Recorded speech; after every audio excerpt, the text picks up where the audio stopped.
चलो चलो चलो माशाल्लाह जी सफाई जाओ बस बस बस अशहदु अल्ला कलमा शरीफ पढ़ो जी कलमा शरीफ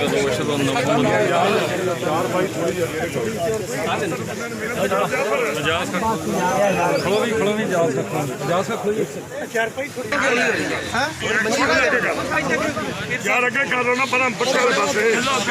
थोड़े जे कर लो सारे दोस्त में जल्दी सभा दुरुस्त कर मौलवी साहब जो भैया सब बड़ा यार बाहर जेकर बने निकाल जेडे दोस्त गर्मी बाहर